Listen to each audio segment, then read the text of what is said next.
That's so much coordination. Um,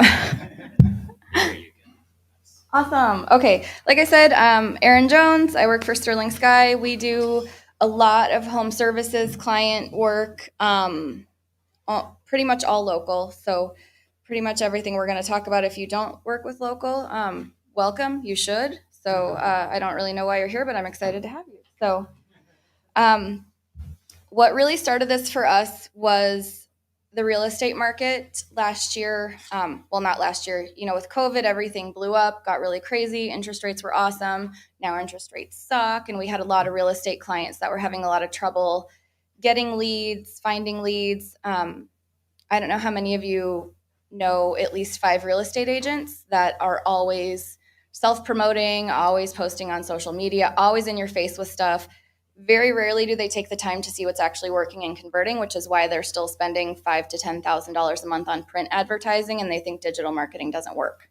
Um, Usually has to do with the fact that they don't understand how it works because they're just so used to push marketing and things like that.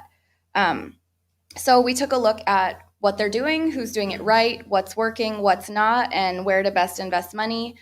This is something that we're also doing with other home services clients and seeing great success with. So it's not real estate specific. We do this for law firms, we do this for garage door companies, roofers. So the applications do apply, pretty much across the board. First thing that you want to do is make a brand that people feel like they know, like, and trust, especially when you have high dollar investment services like legal fees. A home is one of the most expensive purchases you'll ever make. Even something like pest control. You're inviting someone into your home. You want to know that you trust them. Even better if you feel like you actually like them. And that trust factor comes with the expertise as well. So we really, really want to make sure that we're giving people what they need. So how do we do that virtually, right? We're trying to make this connection that, especially in real estate, they feel like it has to be made in person, and until you meet someone, you can't connect with them. That's not exactly the case. We try to explain to our clients, especially the smaller businesses, that your website should be a virtual representation of your physical brand. So when someone goes to your website, we want them to get the same feeling that they feel when they walk into your office. They want to be welcomed. They want to feel like they have a purpose there and that they landed with you for a reason. So how do we do that? We want to make them feel important. We want to give them information that they're looking for without them having to look hard for it. We want to have that information readily available. And one thing that we really fight a lot with real estate clients on, and I will fight to the death on, even though a lot of them don't agree with me, is I don't think that you should require sign up to get information from people. I get why. I understand lead gen. I've worked in digital marketing for a long time. But I have found that if someone knows, likes, and trusts you, you don't have to have their email address because they're going to come back for more information. So if you can get away from some of that thinking, it's really helpful. It is nice to have contact information.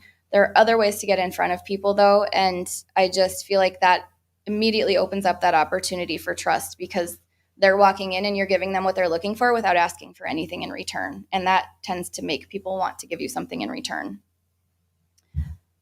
One of the quickest ways you can do that is to set yourself apart. I don't know how many of you have looked at a real estate website online or a roofer online, especially when they use products from certain suppliers. Everything is regurgitated content.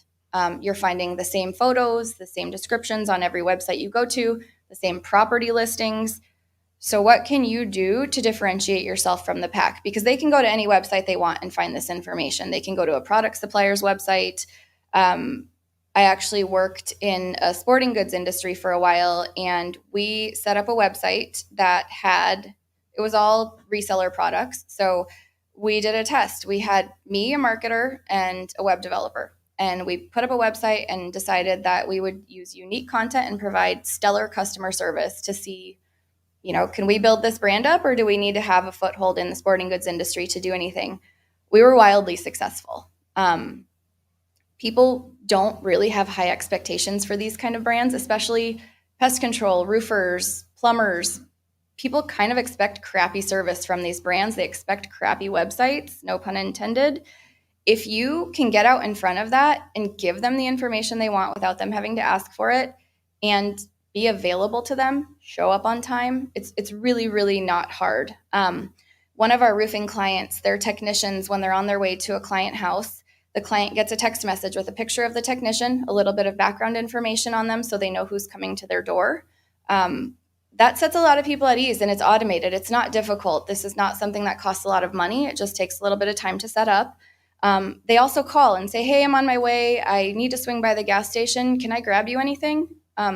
Especially someone who's sitting around waiting up for a provider. If your garage door is broken and your car is stuck, sometimes offering to bring an exhausted mom a cup of coffee because she's been trapped in her house with her kids for 2 days, that's all you need for a 5-star review. So, it might cost your brand $2 or $3 and you get the job and you get the referral. That's the kind of stuff that people talk about online, is those little small acts of kindness that just set you apart from the competition. And again, this is nothing that you have to excel with. It doesn't have to be expensive. Just a little bit of attention to detail and letting people feel like you see them and hear them will go a really long way. On that note, elevating your content. So this is kind of what I was talking about, of having more information than just copying and pasting the blurb from the dealer's website or just spitting out property listings. I actually had an example for some real estate agents where I pulled up 5 Denver real estate firms, their homepages. They must have all been using the same site builder or CRM because their homepages were structured exactly the same. The only thing that was different was the logo. The colors were a little bit different. Straight to the property listings, all in the exact same order. That's not creating brand loyalty at all. It's also not really helping with rankings because, they're just shuffling at that point. All of the information is exactly the same. So take a minute and give people some information. We're going to talk about that in a second. But provide what they're looking for. And if you can give them information that they don't know they're looking for, then you're really going to bring it home. Especially if you can educate people before they have to call you. It saves time with your people on the phone. It sets expectations before they're working with you, which can eliminate a lot of frustration on both ends. Another thing that we have released a little bit of information on, but are still kind of keeping close to our vests, is pricing information does really, really well. If you can provide price information, getting featured snippets work, that's super helpful. Again, people also have a little bit of an expectation before they call you. So that sticker shock isn't going to be quite as painful, which means they're not going to be instantly pissed off at you when someone comes out and gives them a quote. And again, this is real estate focused, but this really works for anyone. People's first step during the buying process is looking at properties online. If you're not ranking or if they're not finding you, you just wiped out almost half of your audience without even trying. So this is valuable and it is important. And for local service businesses, people are looking online before they go. They want to kind of get an idea of what to expect. So again, if your website matches your office and you don't have a bunch of stock photos of some slick office or, crazy building that's not yours, and then they pull up to your little brick building in the back alley, they're going to be afraid to walk in. So, let them know what to expect before they come in, and you've pretty much got that sale nailed before they show up. Again, this is just kind of sharing a little bit more of how people are finding the homes they purchased. They're not using the mailers. They're not looking at the millions of things that they're getting from agents stuck to their door and things. Almost everyone is finding the home that they bought either on the internet or directly from an agent that they have an existing relationship with, who probably has set up an automated property search for them on the internet. So we really want to make sure that we're there, that we're showing up, and that people are finding us. So what do we want to put on these pages? That's usually the first question we get. What is going to help you stand out a little bit? Another thing is what is going to decrease that buying cycle time and get people right into the bottom of the funnel immediately when they contact you. So one thing that we have found works really well, especially for buyers that aren't well educated on an area, this can also have information on a product you're selling or something like that. Give people some stats. Let them know, the average population is this is the average income, this is what you can expect to spend on a house if you want to move here. You can do the same thing with building supplies, pest control. What's the most common pest in the area? What kind of damage can they wreak on your home? anything that's going to provide both people and Google, with helpful information. This is also information that can find its way into featured snippets, which is great for ranking, great for people finding you online, and it really makes you stand out from the sea of Angie's List's websites and Realtor.com and Zillow and all of those things. Are you always going to rank above Zillow? Probably not. That's always our goal, but at least that the people that know to scroll past that are going to stop and look at your website. Another thing these location pages do really nicely is they give you a great place to put links to corresponding blog posts. So again, we're keeping people on the website, we're keeping Google on the website, we're giving them more information, things that they want to learn about. And then you can also do links to areas of interest on the page. So somebody moving to an area, let them know what kind of restaurants are in the area, what is the culture in the community like. Link them out to the local sporting arenas to have time-sensitive information on it, unless it really, really makes sense. Blog posts are great for that. You share the information, it moves down in the blog roll. Another thing that we're having a lot of luck with blog posts is, instead of just having a blog roll sorted by time, by publish date, we put our most popular blog posts on the page and then link to the blog roll. So we are driving people where we want them to go, what we want them to look at. The location pages should really be more static and evergreen, and they're going to be more of a conversion driver, where blog posts are going to be more informative content. So they're going to be a little bit more top of funnel. And the other thing we want to do with blog posts is use author credit. So that's kind of more of that EAT stuff, where we don't want the brand name at the bottom of a blog post. We want a picture of a person, whether it's your CEO or someone on your team. Position your people as experts. If everyone on your team has an author page or an author byline, even better, because then when they show up at your house, you go, oh, I saw you on the website. You must really know what you're talking about. It's a great way to elevate your team. It also helps them feel more relevant. They're not just spitting out content for, your CEO or whoever. And then pages, we want brand focused, obviously, because that's your more authoritative content. That's going to be more of your evergreen, really just providing straight information instead of offering opinion or conversation. So what goes on a location page? Again, we kind of looked at that a little bit before, but we want area information, schools. Even people that don't have kids want to know if the schools are good in an area, because it affects property values. Typically, areas with good schools have more opportunities. They have lower crime. Property values increase better, usually closer to more job opportunities and things like that. So we want to tell people, hey, this town is a golfer's paradise. We have 8 golf courses in 4 miles. Here are our favorites. Again, driving home the fact that we know the area, we know what we're talking about, and then you can link to a blog post about a charity tournament that your brand hosted, so that you're further driving home that expertise and authority. It gives you a lot of opportunities to link back and forth. It also gives you an opportunity for mentions from these other places. We actually have a law office in Philadelphia ranking above the local police department for information on how to get a police report, which is funny because we got the information from the police department.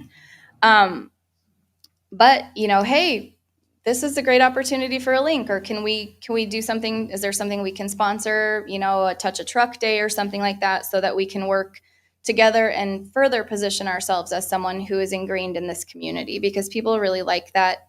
I think the bigger AI gets, the bigger the drive for authenticity is going to be. And the more you can provide that for people before they meet you, the more likely they are to pick up the phone and call you. So again, what we want on content, you want to lay out your content structure really well, give people the information they're looking for. Obviously, we're going to link to the information that's also going to sell things. We always add the property listings for a location page in that, sorted by area. We'll also put links in to sort by criteria. So, are you looking for a keyword home in area keyword? Link to the property listings from there, and then give them that information. Unique images. We also did a test that caused a lot of controversy internally. But having the same image on multiple pages of your website is not doing anything for you, even if it's your own unique image. So you want area specific images that are nowhere else on the internet on as many of your pages. Does great in image search. It helps ranking. We pulled some of the images, even if they were client specific images, we pulled some images off pages to see if it would hurt anything, and it didn't, which really surprised us and made me kind of angry because there is still that visual element we want to make sure that we're providing for people. But Google wants to see unique images on every page, and it's even better if they come directly from you. So the more of that you can do, show people your team at the celebrity golf tournament, show people engaging in your community, showing up for things. If you work in real estate and you sold the most popular building in downtown and it's a historic building, have a picture of that. Show people what you're doing, show them that you're actually there, and just grab that trust before they contact you. For blog posts, a lot of how-to content we're seeing a lot of great things with how-to content. This was one that was a little bit of a fight with some of our clients. Like, why are we telling people how to do the services that we provide? Most of the people that are going to use your how-to post or your YouTube video to unclog their toilet are not going to pay you to unclog their toilet. So give them a little bit of information so that, again, you've created that goodwill and trust. And then when it's happened so many times that they actually need their pipes redone, they're going to call you because they trust the information you're providing. What you told them to do worked. They know that you're there. They see a friendly face. People love that. We've been able to do how-to content with every industry. So every time a client has pushed back, we've figured out a way to do it. Lawyers, you can do a how to file a small claims court thing, or what to do if you get pulled over so that you don't get a ticket, or to better your chances of not getting a ticket. And we have actually found that some of these calls have increased. The how to install smoke detectors and ceiling fans, our electrician client does not really like doing those projects. And so he's like, let's put it up there and see what happens. A lot of times people will call and say, well, I looked at the instructions and it looked like a huge pain in the ass and I don't want to do it. So can you come out? If you give an ETA of how long that project will take, that also really helps increase that trust, because they're like, oh, I see why this is so expensive. It looked really easy, but it takes you 5 hours. So that makes a lot more sense. Another thing that it helps with, especially with the garage door client, garage door springs are super dangerous. Garage doors are really heavy. Lots of accidents happen. So we have found that if we provide information on cleaning the tracks or general maintenance, small, easy jobs, we can also put a disclaimer about how dangerous it is to try to change out springs on your own. So it gives you another avenue to provide more information without it sounding really doom and gloom and like there's a problem. And then I don't know why that duplicated. This is what happened when we started adding how-to content to client sites. This is just one example. Impressions went up, traffic went up, everything looks really good. Leads increased over time as well. Again, we really like to back everything up with data, so that's what we're doing. And I think some of my slides got a little bit out of order here, but this is another post from a real estate client, but this would work for any local business. They have one blog post about community events and they update it every week or every month, depending on what's going on in the area. They have an interactive map, so you can map out what you're doing, like schedule your brunch, go visit the Easter Bunny, then go do this, and then go to lunch. And after that, you can go see this nighttime event with the mayor. It allows them to create a map of their day, which is really great for out-of-town people that are visiting. It's also, they have gotten a ton of feedback from the local community that love it. They're getting referrals from people who know people in the local community because they're like, hey, check out this real estate website. This guy's always sharing this stuff on Facebook, and it's super helpful because we find out about events we didn't know about. So instead of having a weekly post that goes out that someone has to curate, that's eventually going to go into your blog roll graveyard and never get looked at again because it's no longer relevant, update that post. This blog post is actually one of the highest traffic drivers to their website. And, are they going to sell a house off of this post? Probably not, but you're probably also not going to sell a house off of an initial Facebook post or your homepage on the first visit. The more expensive something is, the more time it takes to nurture that lead and grow that buying cycle. So this is a great way to do that while also being helpful to your community. I think helpful is the word that we're going to keep hearing a lot of. So the more that you can incorporate that into your strategy, the better you're going to do. Uh-huh. I can see how community events would be related to house buying because it's something people move into the area. It's like why like what about plumbers or HVAC or garage doors? People love it. But could it be seen as the content is not related to the theme of the site because it's about the fair or The non-relevance. right. We haven't seen any problems with it. We do encourage, one of our electrician clients sponsored a shaved ice food truck that was at the farmer's market every weekend. So they were able to incorporate relevance into that because their logo was on all the branding and it shared information.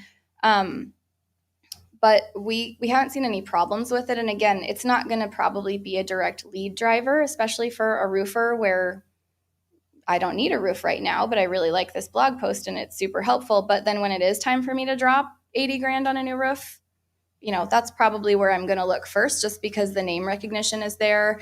And I know that they're active in my community. I'm a really, really big proponent of community. So I want to work with brands that are giving back to where I live, that are aware of the area, that show up for things. So I don't think that there's a downside aside from the fact that it takes time to curate the content and you need somebody to be able to do it.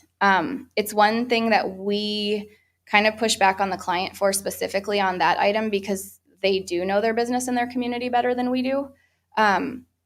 And you can tailor it to things that are specific to where they are, like for a realtor sharing parade of homes information or the top 10 open houses to see in the area this weekend. One of our roofing clients is going to do a Christmas lights tour post. So all of the coolest Christmas lights in the area. And then we're going to link it to a post about how to install Christmas lights without damaging your roof and how to remove Christmas lights without damaging your roof, how to take a peek at your gutters while you're up there. So you can really relate a lot of things to each other if you just kind of step back and take a look at how it affects what you're doing.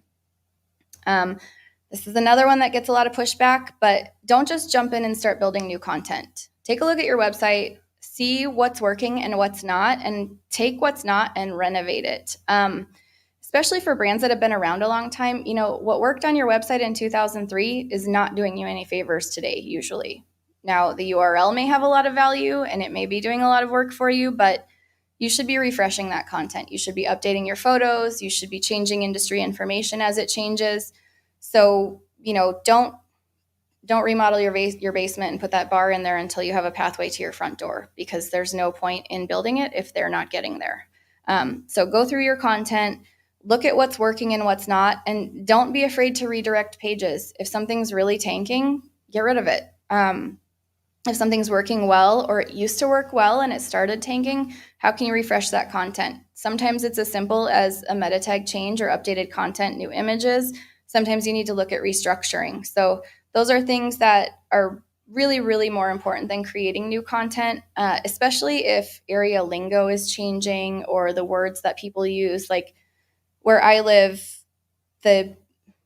I sound so old. The kids these days have changed what they call the local high schools, like the nicknames for the high schools. And so you can tell when either someone doesn't know what they're talking about or they're from back in my day when they're not using the name that people are calling the high school, or like they call homecoming HOCO now. So you can see when people are regurgitating old ad copy because it says, homecoming instead of HOCO or whatever they're looking for. So make sure that you're paying attention to how your community speaks and how they refer to things, especially with construction and building. Materials change, building codes change. Make sure that you've got that information and that you're sharing relevant information to keep everybody up to best practice. Again, that curb appeal factor, the websites get dated fast. Technology changes quickly. You don't have to repaint your house every 5 years, but you definitely should not be neglecting your website for 5 years. I would say most of your pages should be touched every year if you can. That's obviously not always possible with massive websites or incredibly small businesses with little bandwidth, but take some time and make sure, again, that you're presenting the image of your brand that you want people to associate with, that you want them to see, and that you've really got some tidy information on the site, because adding new information on top of bad information is like building on a crappy foundation, and it doesn't really do you any favors. Once you've done that, measure your results. Did traffic increase? Did it go down? Did impressions go up? Are we ranking better? Find out where that's happening and where it's not, and make adjustments and remeasure it and repeat. If something works, another thing we have found for home services, something that works great in Denver totally flops in Kansas City. Different people have different priorities. They have different weather, different things like that. So you really want to make sure that you're tailoring your content to your audience and not just to what I tell you is working for me, because a lot of it can change geographically. It can change relevance between brands and between audiences. So just make sure that you're measuring what you do, because otherwise you're spending a lot of time and money for nothing. It's kind of that, like, we all panic and we start writing blog posts without taking a minute to see what people are actually looking for. Another thing you can do when you're doing this is, when you're measuring and evaluating, see what's ranking well, or take a look at the SERPs. I think that that's a really, really undervalued source of information. What's ranking in your area may not be traditional best practice. So take a look at what your competition is doing, do it a little bit better than they are, and get ahead of them so that you can grab that market share faster. Now we can start looking at creating new content. This is another thing we want to look at the competition for. Do a content gap analysis. See what people are ranking for in your area that you're not, and get that content out there. We tell a lot of our clients, we want them to rank for everything their competition is ranking for, plus about 10% more. The more places we are, the more places we appear, the more opportunities we have to connect with customers. So we want to be everywhere they are and everywhere that they're not. One of the things that we do to make sure we get all of the elements into a page that we're creating is create a content brief. We have different teams at Sterling Sky, so we'll have an account manager that says, I need content on these 5 elements, and then we'll send it to a content writer. To make sure that we get all of the elements we want on the page, we create a content brief, and we make sure to let them know, we want this specific image, we want to make sure we hit these keywords, these locations.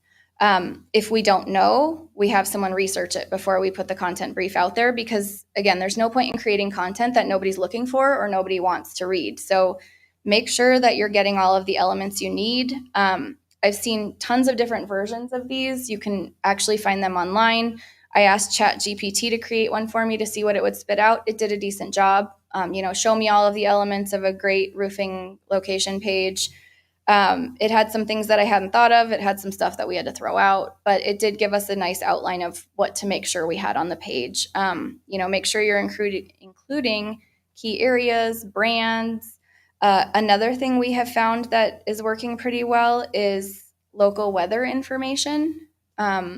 People can look, hey, the temperature's dropping. It's time to get this done before winter if you want to get it done. Anything that's going to help them get what they need and make their life a little bit easier is going to make them like you better. Video. Video is a big deal. I don't know how many of you came to Jeremy's session yesterday, but he had some great information on video.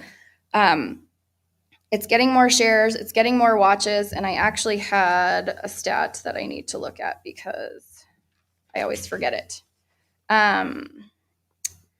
Real estate listings with video get 403% more inquiries than those without videos.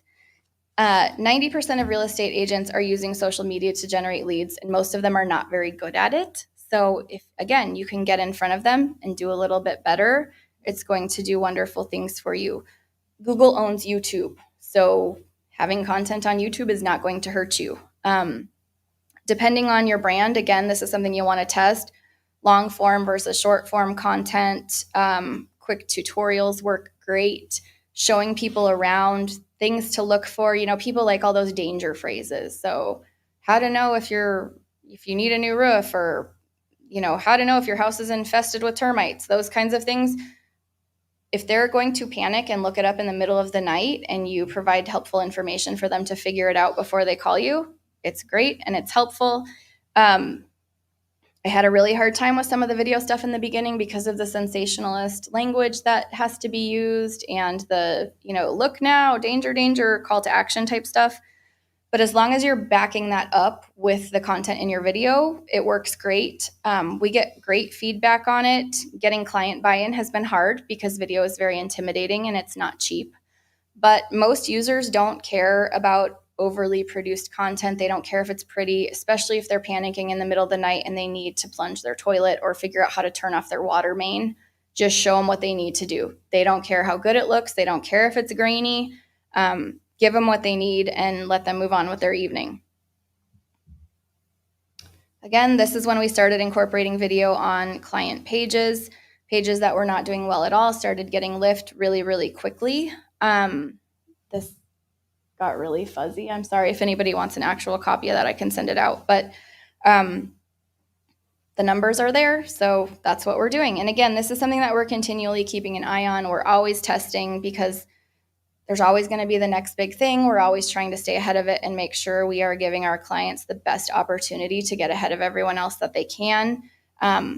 Sometimes we test things and they don't work, but this was one of the ones that's been working really well. Another thing a lot of small business owners forget is mobile-friendly websites. 80%, I think, of internet users are using a mobile device, whether it be an iPad, a cell phone, PlayStations. People are looking at websites from their PlayStation. Anywhere they're going to be, test, make sure that people can click on things easily from a small screen with a finger, with a mouse, whatever they're using. Make sure they're loading quickly and that a pop-up that is really small on your website isn't coming up huge on a mobile device to where they can't touch anything or find anything and they leave. Especially as we're getting more of an aging population that is utilizing technology, we really, really want to make sure we make it easy. We make things large enough to read, making space between links. So when you click on something, you don't end up on the wrong page and get frustrated and leave. All of these things can make a huge difference. Another thing that this is really, really good for is ADA compliance. We don't do a lot of ADA compliance just because we like to leave that to people who are good at it and know all the rules because it changes quickly and it's a little bit intimidating. But the more friendly you can make your website for more people, the better. The boomers have one of the largest populations and they're using all of these devices. So hand your phone to your mom or your neighbor and say, can you navigate my website and tell me what drives you crazy about it? They'll tell you. They will absolutely let you know because they're horribly, brutally honest and will tell me if something is stupid. And a lot of times it's things that we don't notice because we're looking at it all the time and we know where to look for information. So give it to someone who's never seen it before and they'll absolutely tell you where their frustrations are. Trust signals are also really important, and I think they're going to continue to be more important as AI continues to take over. Anything that can establish credibility is a good thing to share with people. So awards that you've won, accreditations that you're a part of, certifications you have, anything that makes you more trustworthy or more of an authority to your customer is worth mentioning. And this has been a big topic. We have spoken directly with Google about this, so I'm not giving you any bad information. We do not ever want to incentivize reviews with customers, ever. Don't offer them money, don't offer them discounts, don't offer them anything other than straight asking for a review. However, it is okay to incentivize your employees. Getting reviews that mention someone by name or a specific service they've provided, again, makes that review more valuable because there's real information in it and makes it seem less fake. So offer your employees an incentive for a great review. It's not going to hurt anything. It's not against the rules. Just don't ever let them incentivize your clients as a result or ask friends and family to review services that they haven't paid for, at least on Google. Facebook doesn't care. It's the Wild West of reviews. You can have anybody review you that you want. Because of that, they're not as believable. So take for that what you will. But I think that reviews have always been important. I'm an ORM person, so they're very, very important to me. But I think that, again, that trust and verification is really important to people, and it's not going to stop being important. So give people what they're looking for. Bring reviews in onto your website. I know Brett's not in here, but he doesn't think that they're believable, but there's still a trust signal there. People like to see it. They like to know that you're getting good reviews. don't be afraid to ask for them. Again, do not offer incentive, but give people an opportunity to leave a review for you. With new clients, we usually wait a month or two till things are kind of rolling steady and they know they trust us. And we shoot them an email and say, hey, if you're delighted with your service, we'd love to hear what you think about it. Most of the time, they're happy to leave a review. The more high dollar an item is, the more willing someone is to leave a review. So if someone buys a house, I think something like 85% of home buyers were willing to leave a review without, just with a suggestion. It's a significant investment. It's an exciting investment. Get them to talk about it. And typically, the more they spend, the more comfortable they're going to be sharing their experience, where something like their pizza is a waste of time unless they're really pissed off. And then they'll tell everybody about what happened. It also gives you a really great opportunity to see where your customer service holes are. You can take a look at what people are saying. Sometimes when they're not even complaining, you can find things to improve upon or things to emphasize further, like offering to pick up a soda at the convenience store, or sending that card of here's who's coming to your house, here's what they're going to look like, they're going to come and ring your doorbell, we anticipate that they'll be there for about 2 hours. Anything you can do to set expectations is also going to help you after the fact on the review front. And what is going to help you the most? Google changes how they display reviews. We have found that reviews with photos or video tend to float at the top longer than just text reviews. So if you can get someone to share a photo, either of your technician working, of them handing them that soda from the gas station, roofers up on the roof, anything that includes a photo or a video is great. You can even include a photo in an email to send a review request. Hey, here's your technician, John. We'd love it if you shared your experience with him. If you'd like to share a photo, you're welcome to use this one if you don't have one of your own. Obviously, any review is good. 5 stars, awesome, but with no context, I don't know what experience they had that was good. Did they call in? Did they give me money? I don't know. A great review with descriptive text is wonderful, and then creating those visuals is obviously going to be the best. And right now, we're seeing those weighted more heavily with Google, so that's what we're trying to get more of. And again, it just throws that validity that it actually happened in there. Can I provide a little extra thing for you? Mhm. So I work at Yelp, and so on the Yelp side of things, everything was covered yesterday in the reviews. What you're saying on is, I think, spot on. And one of the things you can do to help your clients for their Yelp reviews is to never say, go leave us a review on Yelp. Instead of saying, check us out on Yelp. And your idea just now about the photo, to say, hey, could you upload this photo to our profile on Yelp? That is absolutely within all the rules. As long as you don't say, leave us a 5-star review. Right. But I think that's a great idea of taking that extra content and encouraging somebody to just go post it. It's super easy. So I just It wanna is. throw that in there. Direct links are great. Don't review gate. Don't Yeah. say, if you had a good experience, click this link. Yeah. If you're pissed, come over here because we're going to stop you. Google really doesn't like that. And if your competition catches on and reports it, it's not going to make you look real good. Just operate with integrity. Do what you say you're going to do. That's the easiest way to get good reviews. Set solid expectations with people, and then ask them to share their experience. It sounds very easy. It's simple, but not always easy. So just be direct and ask, though. A lot of people don't leave reviews because they don't think about it. Usually when we ask people, why don't you leave reviews for a business? They go, I paid them. I didn't think about it again. Now my sink works. So unless they're absolutely delighted or furious, it's a little bit harder to get them to just think to do it, especially people who are not in it all day like most of us are. It's just not top of mind. Another thing that you can do is stay top of mind by keeping in touch. About 50% of people don't use a home services or real estate brand the second time because they have moved away from the area and don't know that the person can come to them. With the internet the way it is, we can do a lot for people that aren't necessarily physically close to us. So stay top of mind. If you're somebody's landscaping service, send them an email every month in the winter, snow removal tips, what kind of ice melt you can use that won't ruin your yard for the upcoming season. There's always stuff that you can talk about, or holiday decor that won't ruin your trees. tons of stuff that, again, you're answering questions people don't know to ask, so they don't think about. But then they go, oh, this is really helpful. I'm going to hang on to this. And then they get used to seeing your name in their inbox. And then when it's time to make that phone call, they call you up. And now the what not to do's. I know we're getting close on time, so I will get through this quickly. But the first thing, again, we're talking a lot about AI this week. Let AI be your assistant, not your staff. Let it help you write content. Let it help you come up with ideas. Don't just copy and paste it onto your website. It's getting more and more obvious when people are reading things. And you're not adding your expertise into anything. So all you're doing is sharing information that's already on the internet, because we know where they're pulling their information from. So if you can take this information and make it better, add some insight, add your brand voice.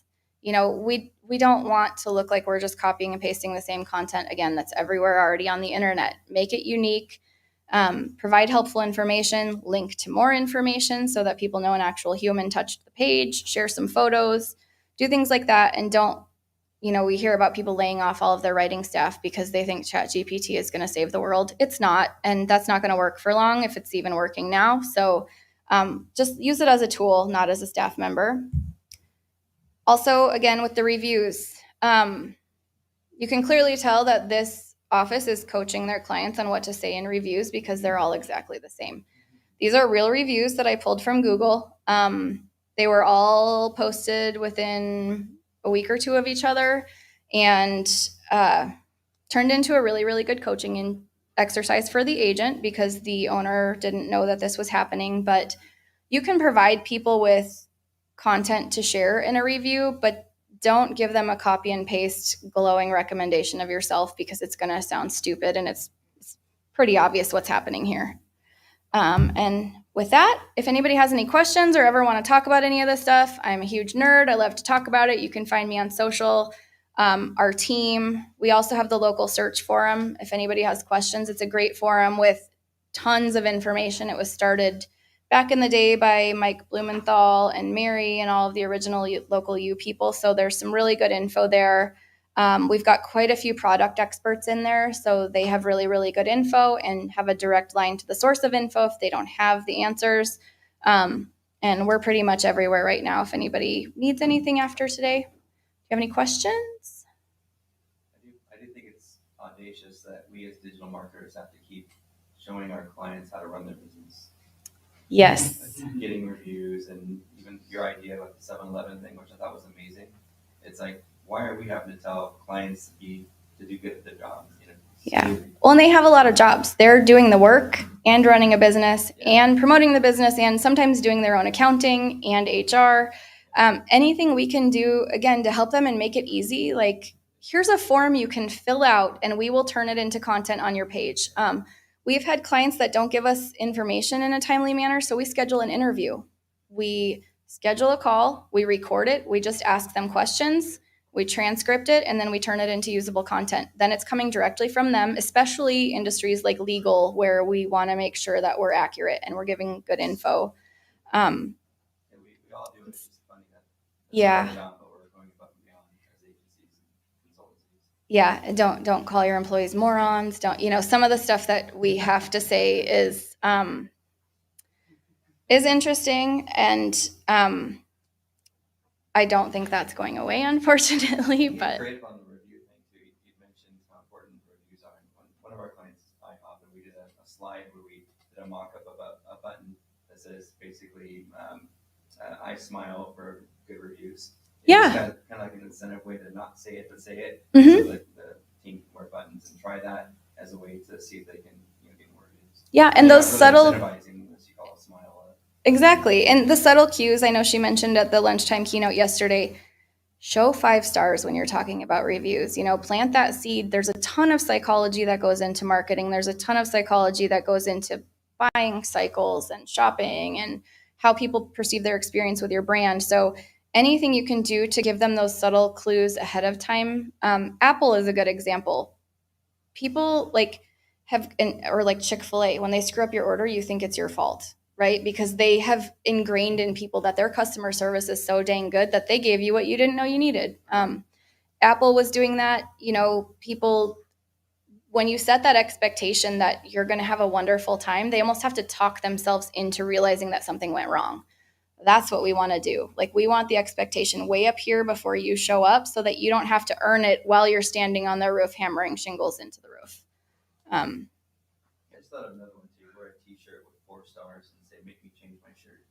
Yeah, stuff like, and people love that.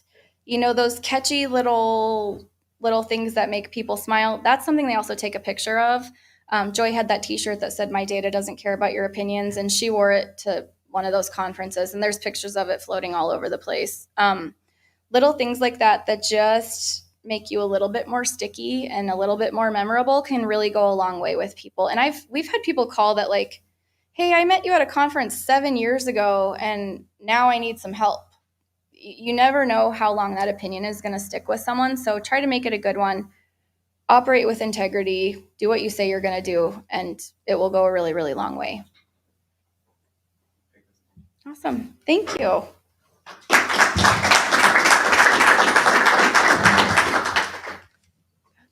And thank you for the laptop. You can't have it though. Aw.